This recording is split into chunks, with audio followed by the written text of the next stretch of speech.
Bolehkah bencong jadi imam? Di sini dibuatnya bencong garis miring hunsa. Maaf, dia tak paham antara bencong dengan hunsa. Dengar baik-baik, ini pembahasannya agak serius. Hunsa artinya anak, maaf cakap. Kalau bukan karena fikih tak saya jelaskan. Manusia yang lahir kelaminnya dua, itu namanya hunsa. Ada itu. Mungkin waktu hidup kita tak tahu. Pas nanti memandikan jenazahnya baru tahu. Rupanya dia hunsa.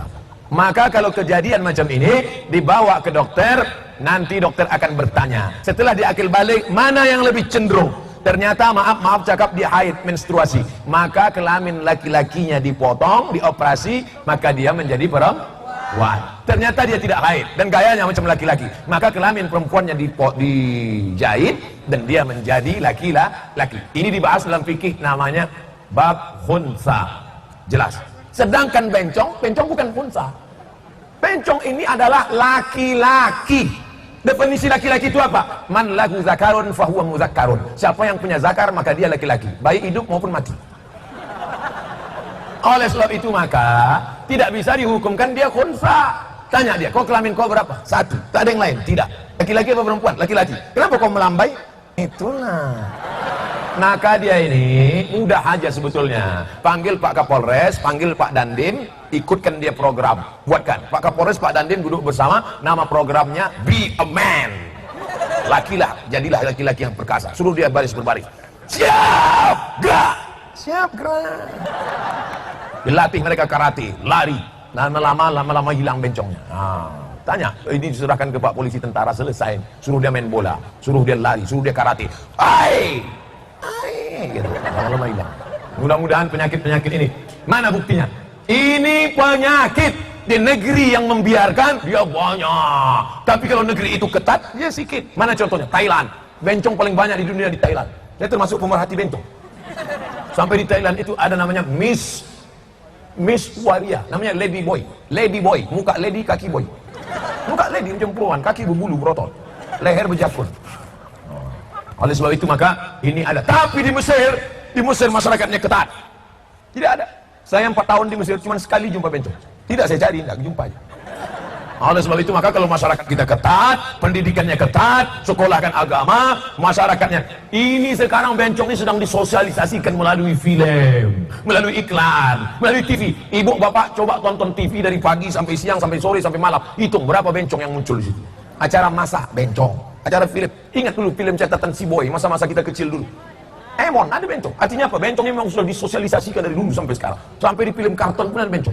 Upin baik, Ipin baik, Jarjit baik, Meme baik, tapi Bang Saleh itu bencong. Artinya apa? Dimasukkan ke dalam film supaya bahwa ini sesuatu yang biasa-biasa saja. Kata pepatah kita, Allah bisa karena biasa. Dianggap karena sudah sering ditengok biasa. Nauzubillah. Kita mesti menjelaskan ini. Inilah pokok pangkal penyakit LGBT. Lesbi, gay, biseksual, transgender. Tapi namanya keren. Apa namanya? LGBT. Jangan sebut LGBT. Lalu apa namanya? PLT, penyuka lubang tai. Mohon maaf tuanku, mohon maaf nenek mama, tak cocok Abdul Somad bicara begini di depan orang terhormat. Ini ucapan hina. Maka kalau dipakai bahasa-bahasa keren, mereka merasa tersanjung. Ini penyakit masyarakat bersama. Penyakit virus HIV/AIDS. Di antara penyebarannya adalah melalui LGBT. Mudah-mudahan Allah menyelamatkan pasaman barat dari LGBT. Jadi Pak Ustadz, boleh dia jadi imam sholat? Mana boleh. Yang jadi imam sholat itu adalah khunsa tadi. Kalau udah jelas dia laki-laki, dia maju ke depan.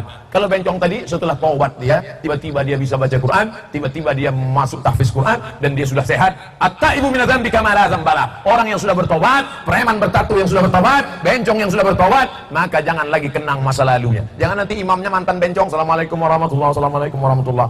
Kira-kira sholat kita tadi sah nggak ya kalau imamnya si mantan bencong nih?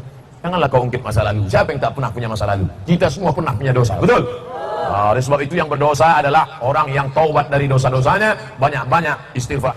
Apa hukumnya tidak memaafkan orang yang minta maaf?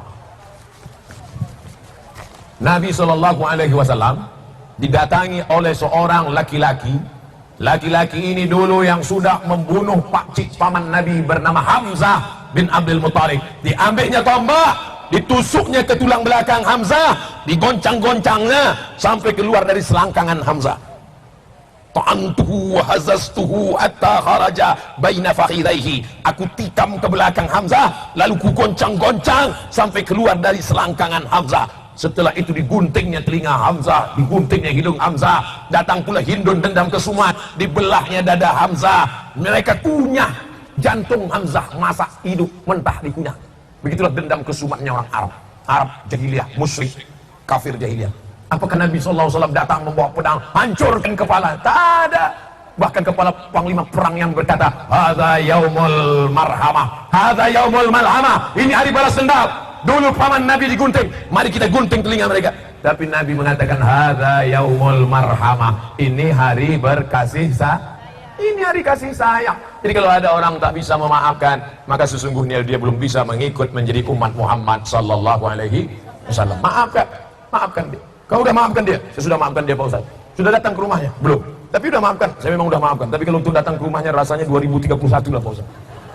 Ini namanya dendam kesumat. Oleh sebab itu mudah-mudahan kita termasuk orang yang berlapang dada memaafkan kesilapan kesalahan orang lain. Amin. Apa kelebihan orang yang memiliki 4 orang anak perempuan, tak ada anak laki-laki? Man ala salasa banatin. Siapa yang membesarkan 3 anak perempuan, bukan 4. 3 anak perempuan.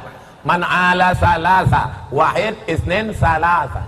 Siapa yang membesarkan 3 anak perempuan, fa'addabahunna, disekolahkannya dengan baik, wa zawwajahunna, dinikahkannya dengan laki yang baik-baik, wa ahsana ilaihinna, dia buat baik sampai mati, falahul jannah, maka surgalah baginya.